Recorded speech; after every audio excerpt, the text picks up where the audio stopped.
freedom of speech, fundamental rights, freedom of conscience, academic freedom, freedom of press, and the right to listen. You're listening to So to Speak, the free speech podcast, brought to you by FIRE, the Foundation for Individual Rights in Education. Thank you for coming back to the show. I'm your host, Nico Perino, and this is So to Speak, the free speech podcast. As you know, every other week, we on the podcast take an uncensored look at the world of free expression through personal stories and candid conversations. Things seem to have quieted down a bit since our last podcast where we discussed the events in Charlottesville. My girlfriend told me I sounded a bit stressed in the introduction to that show, and of course, she, as she often is, was right. At the time, the reason I was stressed was because the First Amendment, my dear amendment, was taken in an unjustified public relations beating.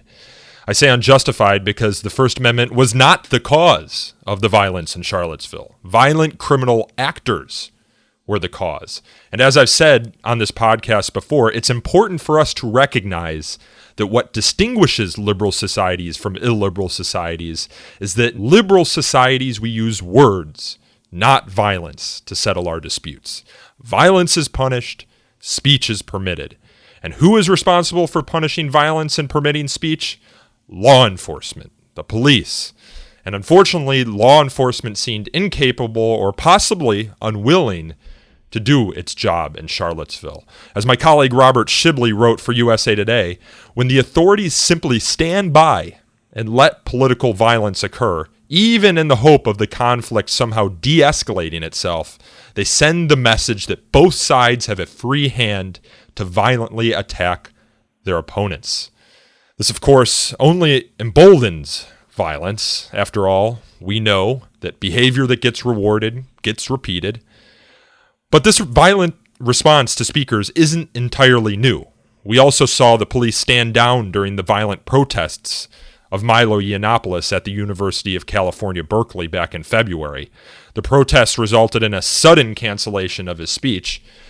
But now, after Charlottesville, we're seeing government institutions across the country deny groups their constitutional rights to assemble over vague, unenumerated concerns of violence. So essentially, here's how it's working. Some individuals attending or protesting a couple of speeches or rallies have become violent. In some cases, police have done very little to stem the violence, either because they have stand-down orders or because they're overwhelmed. It's hard to say. But people have gotten hurt. And the constitutional rights to free speech and assembly have gotten blamed as a result, not the violent actors. And government institutions are using these incidents as vague justifications to deny people their constitutional rights moving forward. This must stop. We, including the police, must do everything to punish political violence and protect our basic constitutional rights. Thankfully, some pressure was released late last month after a rally in Boston went off without any high-profile street brawls between ralliers and counter-protesters. Concerningly, however, that only happened in part because the police so thoroughly separated the two groups that, one, the protesters couldn't hear or really see the ralliers, and two, the rally was small, in part because many of the ralliers couldn't reach the gazebo where the rally was being held due to police barricades.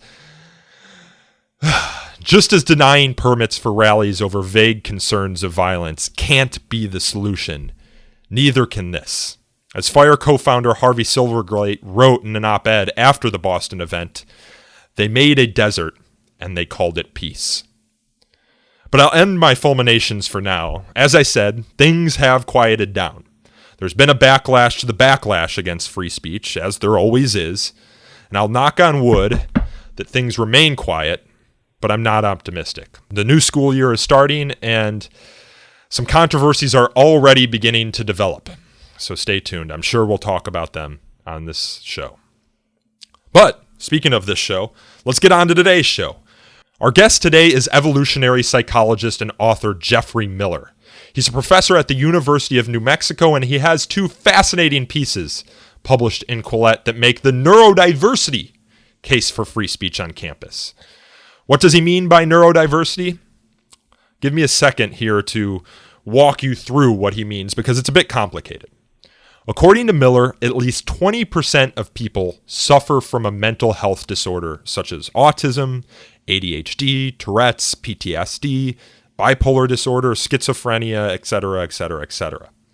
He claims this is one of the largest minorities on any given campus. He argues that these quote-unquote neurodivergent individuals are not like their quote-unquote neurotypical peers. Their mental processes are different, and that's okay. These atypicalities often result in different ways of thinking and brilliant discoveries. And given the biographical records, for example, people like Albert Einstein, Isaac Newton, Nikola Tesla, and Bertrand Russell all were suspected of being on the autism Asperger's spectrum. They all had mental health disorders. They think different, as Apple co-founder Steve Jobs said. For centuries, colleges and universities have welcomed these neurodivergent individuals. They push knowledge forward. Sometimes they come up with quirky ideas and slide down rabbit holes, but often they provide brilliant new insights. Isaac Newton might have been obsessed with alchemy, for example, but he also gave us the laws of motion, so the trade-off is probably worth it. Now, according to Miller's new theory, a problem has arisen because neurodivergent people are expected to abide by vague, overbroad, and as you know if you continue to listen to this show, often unconstitutional campus speech codes. These are codes that ban, for example, quote-unquote objectionable objects, or, quote, degrading pictorial material, unquote, or unwelcome jokes. You see, according to Miller, one common characteristic of those on the autism spectrum or with any other mental health disability, these neurodivergent people, is that they often seem to have a hard time understanding social norms, and sometimes they say inappropriate things. They're often unable to predict or have theory of mind with 100% accuracy for how their speech and ideas will be interpreted by their peers. One way they account for this is through building so-called mental models of appropriate behavior. However, building that mental model sometimes entails engaging in social missteps and correcting oneself. To put it another way, sometimes it entails violating a speech code prohibiting unwelcome jokes. However, these speech codes don't account for these unintended and innocent missteps. But to make matters worse, given the vagueness of these codes, it's hard for neurodivergent people, even after they've built a mental model, to predict what will be actionable under the code in the future. If he or she gets punished for an unwelcome comment or joke to someone about Black Lives Matter, for example, will they similarly get punished for an unwelcome comment or joke to another person about the alt-right? Miller's theory is a complicated one, but the sum of it is this idea that vague, overbroad speech codes might present so-called disparate impact concerns for people with diagnosed mental health disabilities, who are, in fact, a protected class under the Americans with Disabilities Act. And what's more, the chilling effect of these codes might be resulting in a broader cultural concern of our losing some of the brilliant eccentricities and insights of the world's neurodivergent. Now, Professor Miller spoke with me over the phone recently to break down his new and novel thesis, and I press him on some of the difficult questions it poses. For example, the question of whether medicalizing the free speech debate anymore will backfire. Before we begin, I want to quickly preface this conversation by saying that Professor Miller is not a lawyer, and none of his speculations in this podcast about the Americans with Disabilities Act should be construed as legal advice. With that out of the way, let's get out into the show. Professor Geoffrey Miller, thank you for coming on the show. Hi, Nico. It's my pleasure.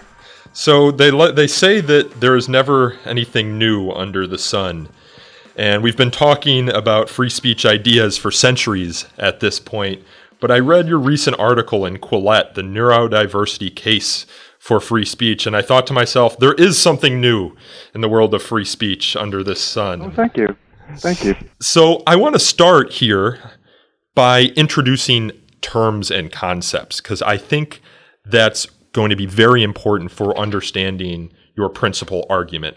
So why don't we begin by having you describe what neurodiversity is, what it means to be neurodivergent, neurohomogenous, neurotypical, what neurominorities are. We've got all this neuro language floating around. Yeah, I mean, these terms, honestly, they kind of bugged me the first few times I heard them, and I thought they were all kind of pretentious and science-y, and then the longer I kind of lived with them, the more value I thought they actually have. So neurotypical would be people with a normal brain, like kind of typical personality traits and, quote, mentally healthy, and they don't have any big personality quirks or mental disorders. So that's neurotypical. And then neurodivergent would be pretty much anybody else, anybody with a diagnosable mental illness like bipolar, schizophrenia, depression, Asperger's, ADHD, PTSD, anything like that, or just anybody with kind of an unusual personality who's quirky or eccentric. So that's neurodivergent. Does that make sense so far? Yeah, that makes sense. And I do want to work through your essay or your two essays, because you wrote a subsequent one called The Mental Health Disabilities as Legal Superpowers. I want to work through these systematically, because I think you tip your hat in the essay. You talk a lot about yourself in the essay, and you say that you suggest that you are a more systematic thinker. And I think this essay lends itself to that sort of thinking. We'll be systematic, but try to keep it conversational. Of course. And you do. So let's start with where you begin, which is with a story. You talk about a young Isaac Newton, and you have him time travel to modernity and sort of look at college speech codes as they exist and operate today. You provide some historical information about Isaac Newton. Here you suggest that the biographical information lends itself to a belief that he was neurodivergent. That means he didn't have a brain that operated sort of at the top of the normal curve, so to speak, that he was maybe a more creative, more systematic thinker than normal people. And you say that in this modern environment, he might have trouble. Why is that? Yeah, so, I mean, Newton was kind of neurodivergent in two ways. On the one hand, he was just a stone-cold genius with a super high IQ. That's obvious. But it's not really the high IQ that necessarily gets you into trouble with popular belief or the powers that be. It's the other kinds of neurodiversity. I like the fact that Newton seems to have been on the autism spectrum, eccentric, weird, quirky. He would develop these obsessive fixations on all sorts of bizarre things like alchemy or predicting the exact date of the apocalypse. And he made enemies. He was blunt, and he was not an easy guy. So the problem is, if you transplant him from 30 to 50 years ago to, say, modern Harvard, and you expect Newton to sort of do a well-behaved tenure-track professor gig, he is not going to do well under the current regime. The speech codes that Harvard imposed, which basically say don't be offensive to anybody, Newton would offend people from day one. And what do we do with that? Do we say, okay, Newton's not welcome in modern academia, we have no use for people like that? Or do we say, you know what, we actually have to wrap academia around the eccentric genius. We have to make it a support system for him or her. We have to make it, value their eccentricity and turn it into knowledge. So, but this isn't just about Sir Isaac Newton. He is a case study here in this story that you tell. You say that ever since the Middle Ages, universities have nurtured people with unusual brains and minds, and it's those people that are often the ones, the neurodivergent ones, are often the ones that push knowledge forward because they're not thinking like other people. Yeah, if you just read biographies of the great thinkers, scientists, scholars, humanities critics, etc., they all have complicated lives, and they make enemies, and they have weird beliefs. And even before speech codes, they often got into trouble. Thurston Devlin always getting into trouble. Bertrand Russell, likewise. So, what do we do with that? This is a problem that affects thousands, if not tens of thousands, of researchers in America. And I think a lot of them are feeling this chilling effect where they think there's a fundamental mismatch between my personality and how my brain works and the way that society at large and my university operate. Well, you have a section here in your essay that talks about the neurotypicality assumption behind speech codes. What is this assumption behind speech codes that are used to censor or to regulate speech? The neurotypicality assumption, I think, is that these speech codes that, are well-intentioned and they try to sort of protect people from discomfort, they're designed by normal brains, for normal brains to implement. And they assume that everybody who, reads these speech codes will be able to understand them and sympathize with them and sort of sign on to them and be able to regulate their behavior, especially what they say, in accord with those codes. That's an empirical assumption that that's possible, and I think it's actually demonstrably false because there are a whole bunch of neurodivergent conditions that make it practically impossible for people to follow those speech codes accurately 100% of the time. And you provide some evidence to support the idea that there is this assumption of neurotypicality behind speech codes. You look at the speech codes themselves, which use vague language such as, the regulation of offensive speech. Yeah. And you say that these speech codes presume an understanding of what's inside the current Overton window of acceptable ideas. You also say that they presume a theory of the mind that can predict with 100% accuracy which speech acts might be offensive to someone of a given protected or marginalized class. Yeah, they sort of assume that you have pretty deep insight into other people's beliefs and desires. That's called theory of mind in psychology, and that's something that people with Asperger's and autism typically have trouble with. And the speech codes also assume a lot of sort of linguistic insight into how language and words operate, how euphemisms work, so that if the speech code says you mustn't display sexually suggestive materials in your dorm room, right?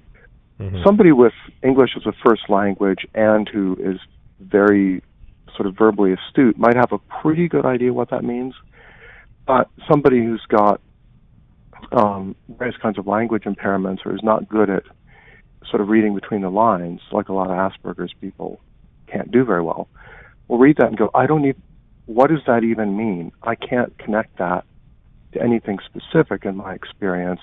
I can't anticipate what I could display that would actually fit that or not fit that. So there's a burden of understanding that speech codes impose, and then there's a burden of self-control that they also impose. Well, one thing that you say that neurodivergent people do in order to navigate a world of ambiguity is they create a more holistic, they take a holistic perspective at the world and take individual cases and build them into, how do you say it, sort of a system or a reasonable person or reasonable expectation. And one of the things you say in your essay is that a lot of these speech codes use subjective standards. One could argue that reasonable person standard is a subjective standard, but they don't even have that. The reasonable person standard in these speech codes is often gone, and any individual subjective offense, for example, can be seen to be a policy violation. So your argument, if I'm understanding it correctly, is that neurodivergent people can't build these systems of understanding because there is no system that can be constructed if you don't have a large enough panel or group or population. Yeah, there's really three different levels of the difficulty here. One is if you have Asperger's, it's hard enough to develop theory of mind about what the average person would be offended by, the reasonable person, right? Mm-hmm. Challenge number two is understand the whole range of people out there and what each little subgroup would be offended by, like what each racial or sexual group would be offended by, or what trans people or, gay or lesbian people would be offended by.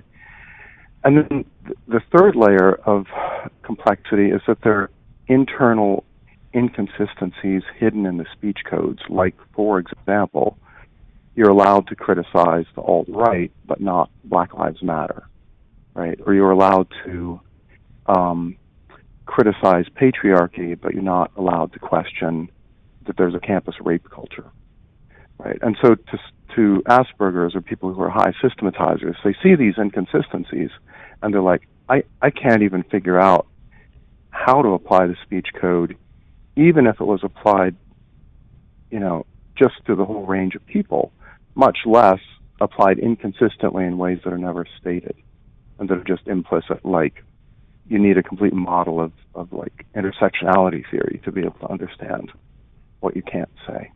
So you argue that this vagueness, this lack of understanding of these codes is discriminatory. And I think that's the main conclusion of your article. In what way are these speech codes discriminatory? Well, they're discriminatory because they set up a set of rules and standards and expect everybody to be able to comply with them and understand them. But actually, empirically, clinically, people with various kinds of neurodivergent conditions can't realistically understand or follow these speech codes. So it's setting them up for failure, and that is disparate impact. It's an illegal, discriminatory outcome if you have a speech code that's easy for the neurotypical to follow, but that's virtually impossible for the neurodivergent to follow. And you outline in your article a number of conditions that result in neurodivergent behaviors, either consistent chronic ones or ones that exist in a short time frame because of some traumatic event. You talk about attention deficit hyperactivity disorder, ADHD, Tourette syndrome, PTSD, bipolar disorder, schizophrenia, and you list a couple other ones, and then you say together these mental disorders affect at least 20% of students, staff, and faculty on college campuses. So this isn't just a small subset of campus to whom this affects. No, it's one of the largest minorities on any given campus in any country. So the percentage of people who would be neurodivergent, broadly construed, would be higher than the percentage of campus students at most American universities who are Black or Hispanic or undocumented immigrants or whatever. So it's not a small minority, but it is the most heavily stigmatized minority, arguably.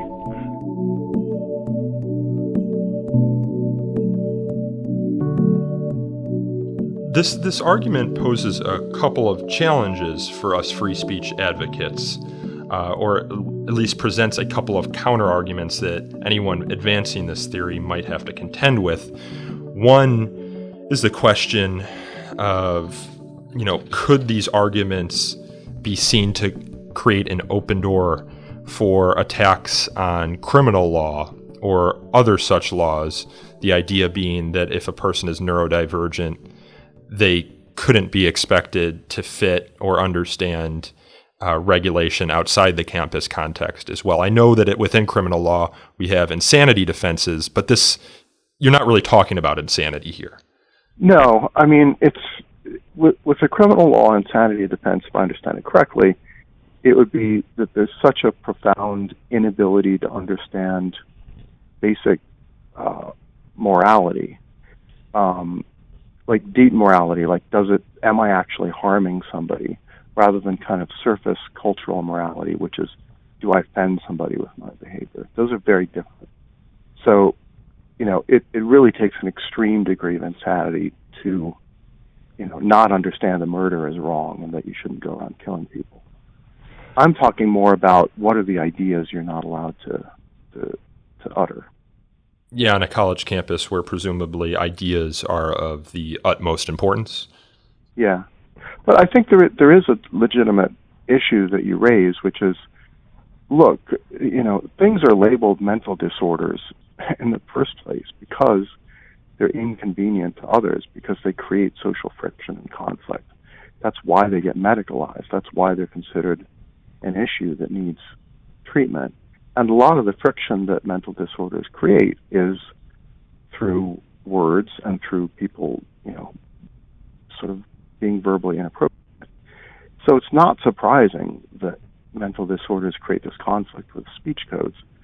On the other hand, I don't think that this argument gives you a free pass. Like if you're a sociopath and you have no empathy with others whatsoever, that does not give you a pass to go around, getting up in people's faces and using fighting words all the time. But fighting words are already not protected speech, right? We already have legal mechanisms for saying, no, you really can't say that. And I think those exceptions to free speech are already pretty good at sort of drawing the line between, things that only an insane person would say versus things that just a sort of harmless neurotypical person would say. And you, I'm assuming, would make the argument that those narrow exceptions are clear enough that a neurodivergent person would be able to understand them in a way that a speech code that prohibits unwelcome verbal behavior, degrading pictorial material, sexist comments, anything of that ilk would not. Yeah, that's a great point. I think the exceptions to free speech, I think there are, 6 or 7 of them laid out in constitutional law, I think are they're at least a lot clearer. I think, most neurodivergent people would be able to understand, like the fighting words exception. Don't get up in someone's face and say things that are so intentionally provocative that a reasonable person would lose their temper and try to hit you. That's something that even people with autism spectrum disorders start to learn by sort of 6th grade. Yeah, you use a great word in this piece, exasperated. You say, and you cite an essay written by a Cornell student and he's on the autism spectrum, and he's sort of exasperated at trying to understand speech codes and how he's supposed to behave or speak in a society with these vague codes. Yeah, I got into this area partly when I started working on my faculty senate here at University of New Mexico, where I would just ask what I thought were innocent questions, like what exactly does this part of our speech code mean? And not just playing dumb, but like genuinely curious about how people would explain it. And the typical response was, well, it's just obvious. And to you, it wasn't obvious. It was the exact opposite of obvious to me. And the harder you push on issues like that, the more you realize people don't actually have a clear mental model of what they want to prohibit. They just want to be able to react to things that are offensive after the fact. It's really much more of a power play than it is even a way to prohibit certain ideas from being aired.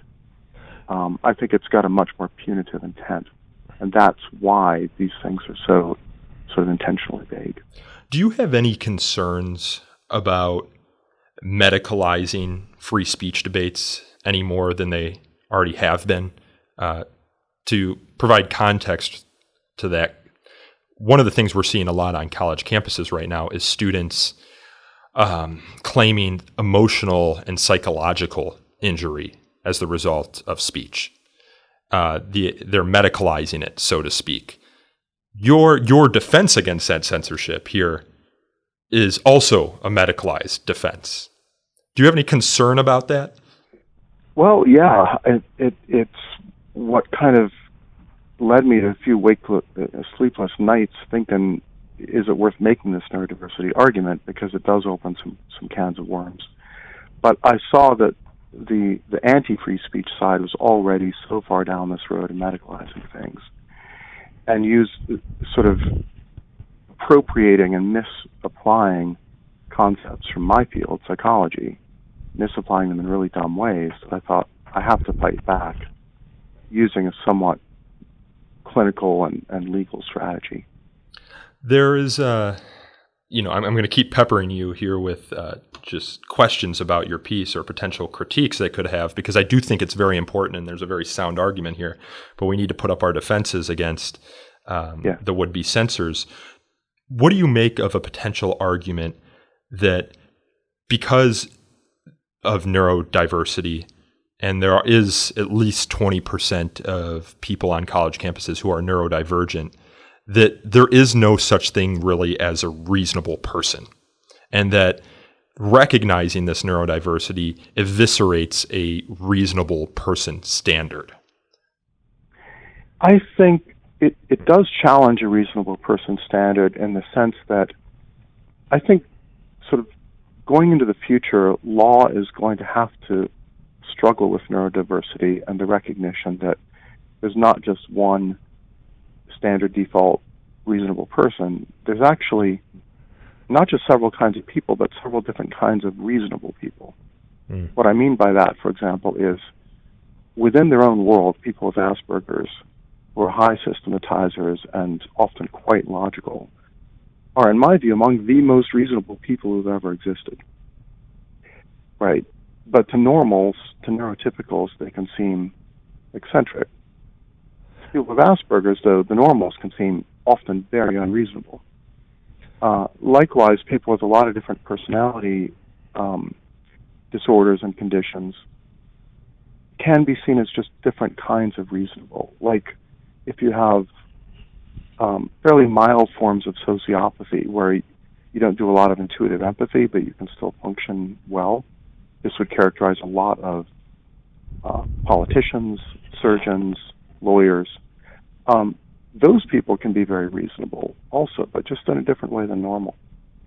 So I think the law has to cope with that somehow. Well, do you think one of the ways to cope with that is to change the definition, not change the definition, but change the words or phrases that are used? So maybe instead, because when I think of reasonable person, I think, if we're thinking about a normal distribution or normal curve to take, and I'm by no means an expert there, you would probably be the expert there. You know, you have this sort of bell curve where, but within -1 standard deviations, you have the average person.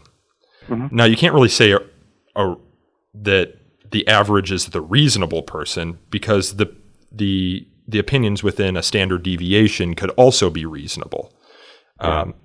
If we're looking at the normal curve, outside of 1 standard deviation might be considered unreasonable. But how do we stretch this reasonable person or this average population average to account for people up to the extremes? For example, people up to that insanity defense that we were talking about in criminal law before. Do we just relabel this reasonable person?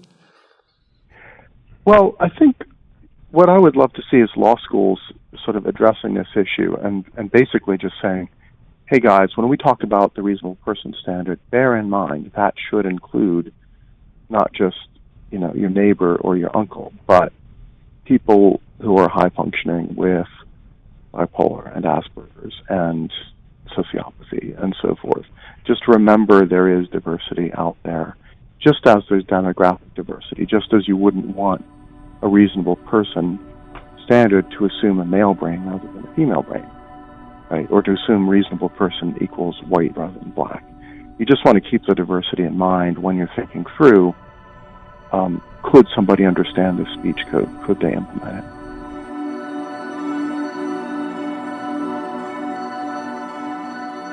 So moving on now from this theoretical perspective on neurodiversity and the challenges posed by speech codes to neurodivergent people, you present an argument for attacking speech codes, sort of a game plan for attaching speech codes with this theory and understanding in mind, and you rest upon the 1990 Americans with Disability Act, the ADA, to support this argument. You say that people diagnosed, and I think that's important to say here, diagnosed mental disorders qualify as quote-unquote disabled people under the 1990 Americans with Disability Act and other federal laws.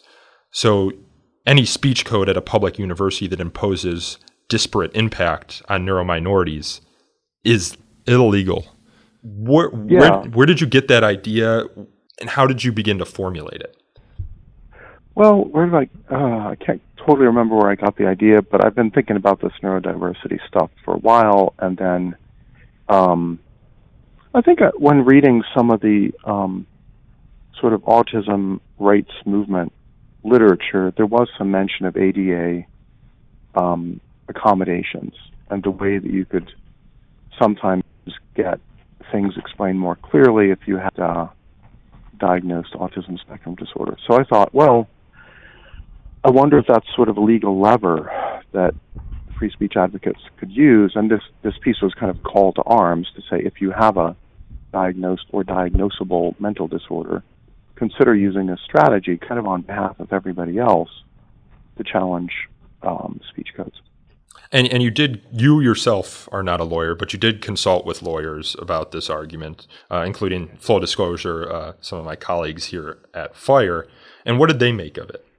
They thought it was interesting. They hadn't heard about it being done before. They thought it might be a novel way to approach this, and they weren't totally sure it could work sort of all the way through litigation, but that's not really the point. I'm not calling upon thousands of Asperger's students to litigate for the next 3 years. I just want people who are in this situation of like they're neurodivergent, can't understand or follow speech codes, make a fuss about it, challenge your university, talk to your ADA coordinator and your office of equal opportunity and your administrators, and just sort of push them on this.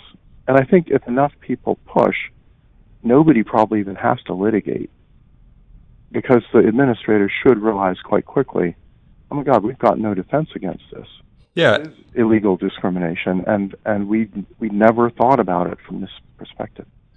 Because federal law does qualify discrimination against mental disabilities as actionable discrimination, you say that universities are required to make reasonable modifications in their practices, policies, and procedures, and to provide auxiliary aids and services for persons with disabilities, unless doing so would, quote, fundamentally alter, unquote, the functioning of the university or impose undue financial or administrative burdens on the university. But you say that the university can't just be expected to know about your disability. So the first thing someone who is neurodivergent with a medical diagnosis must do is let their university know about their disability so that they have a chance to address it.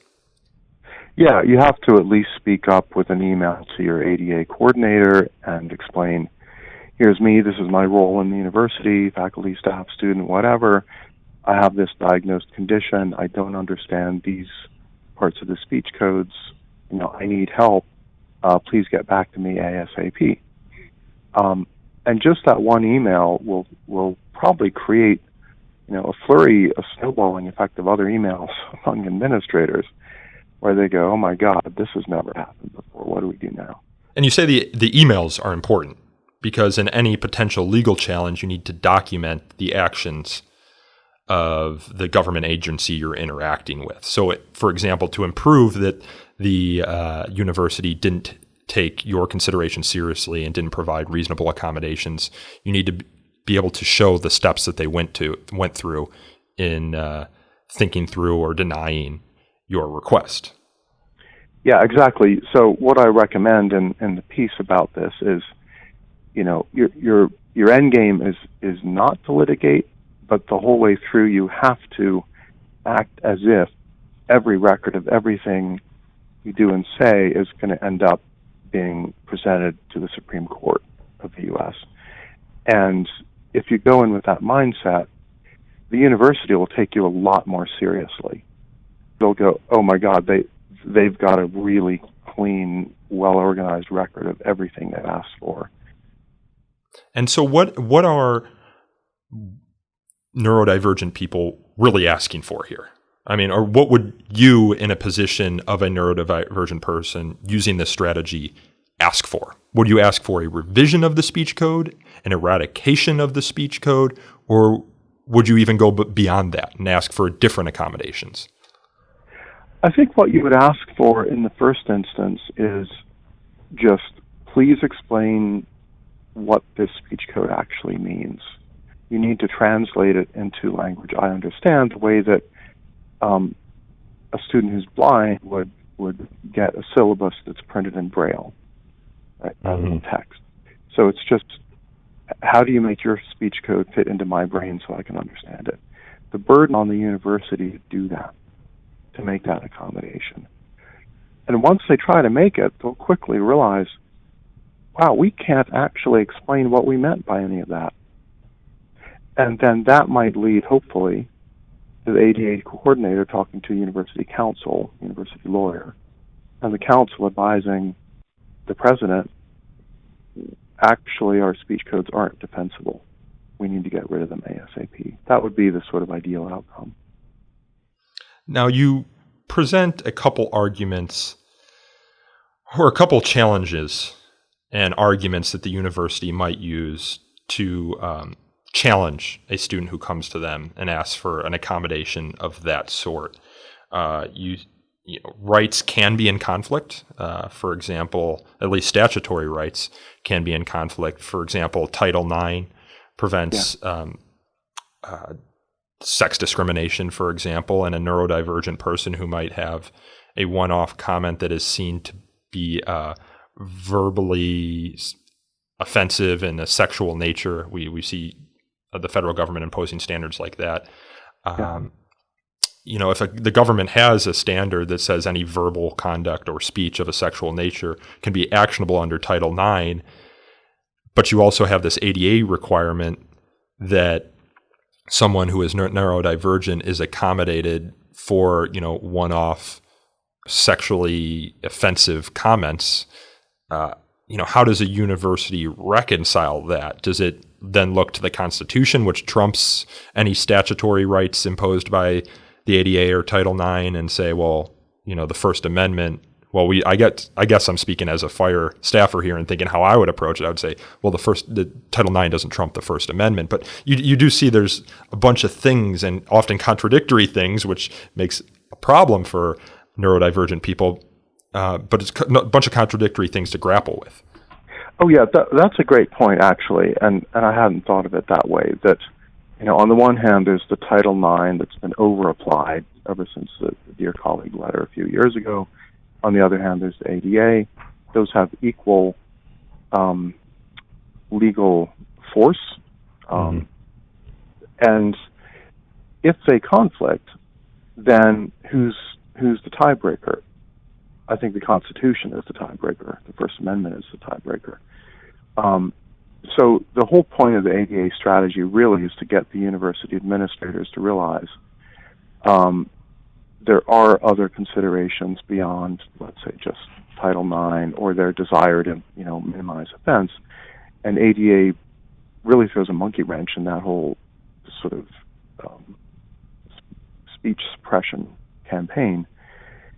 And then hopefully the university lawyers would realize, well, we just have to go back to the First Amendment. That's the tiebreaker. That's dispositive. That's crucial. Yeah, but that might be an argument they have to make in court, because if a Title IX complaint is filed against them and the Department of Education, the Office for Civil Rights of the Department of Education, tries to investigate it, the university will have to argue against federal guidance, and I guess in this case they would make a constitutional argument.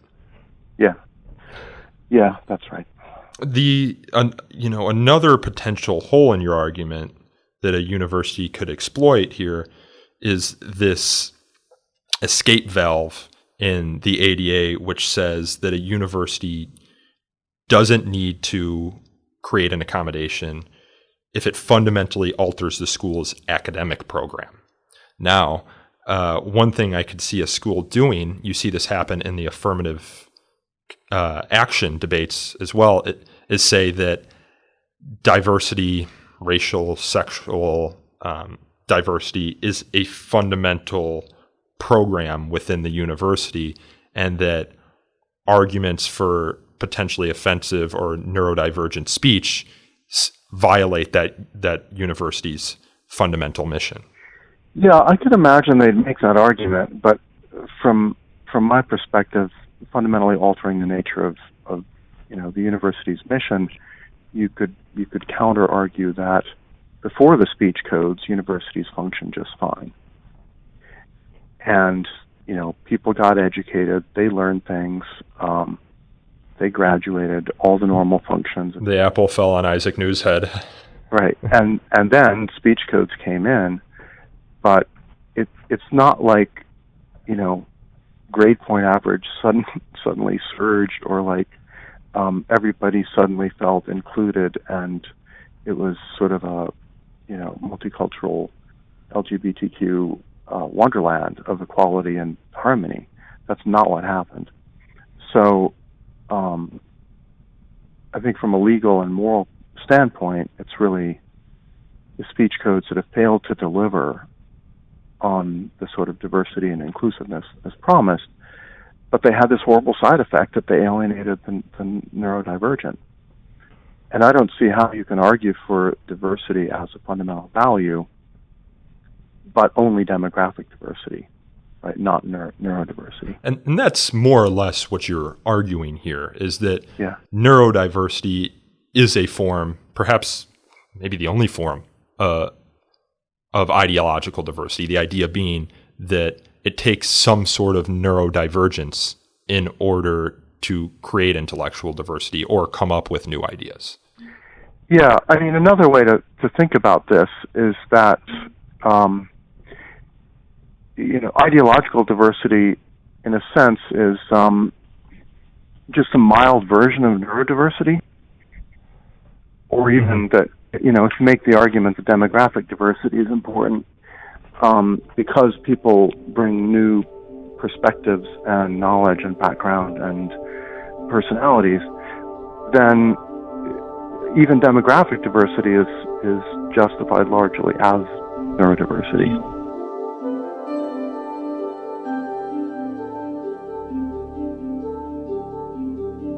Moving forward, what are you hoping to do with this argument? You've put it out there. We're recording a podcast about it. Are you thinking of writing a scholarly journal article about it? Are you talking about it with colleagues? What's the next step here?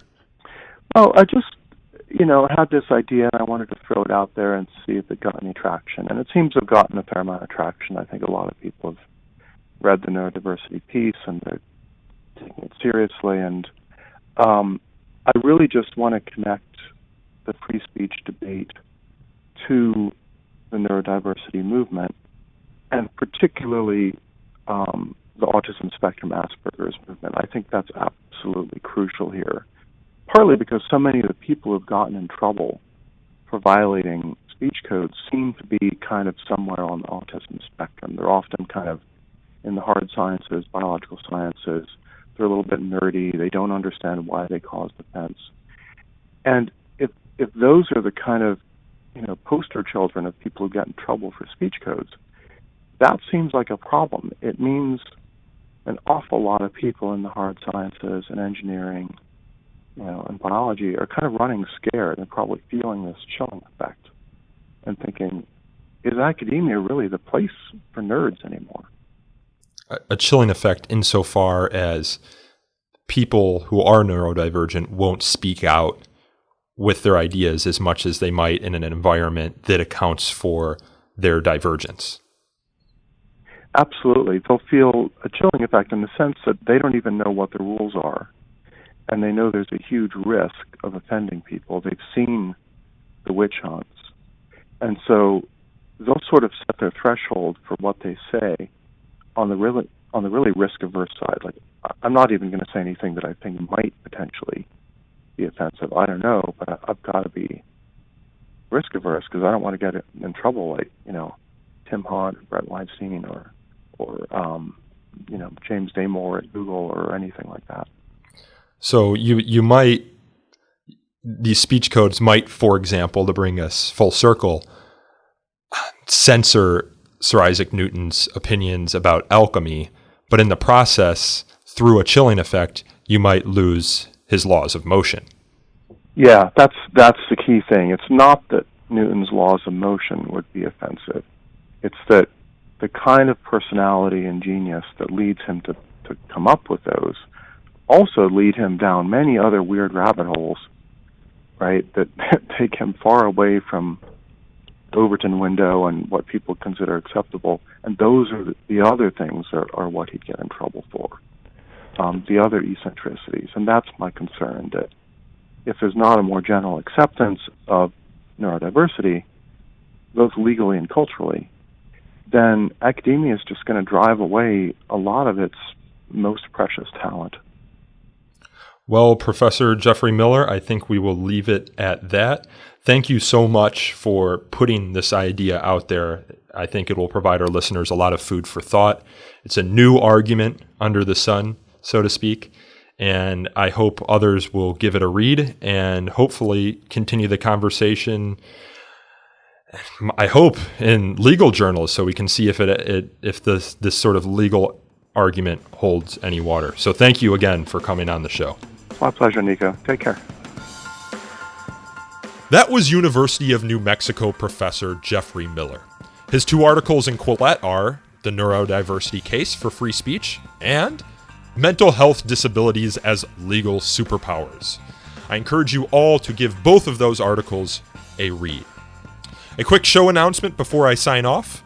We will be trying some new things here on the podcast very soon, and we have some new, exciting future shows planned, including a live event with Heterodox Academy in New York City in October. If you follow the podcast on Facebook, Twitter, you'll learn more about that event very soon. But we'll also be bringing some new producers aboard to do some in-depth reporting on a couple of stories we've had in the works for a couple of weeks, if not months at this point. So stay tuned for that as well. This podcast, however, is hosted, recorded, and produced by me, Nico Perino, and edited by Aaron Reese. To learn more about So to Speak and to get more information about that forthcoming live event with Heterodox Academy, follow us on Twitter at twitter.com/freespeechtalk.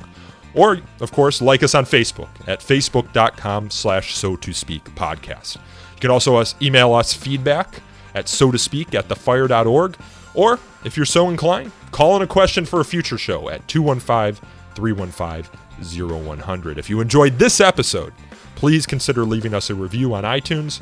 Reviews help us attract new listeners to this show.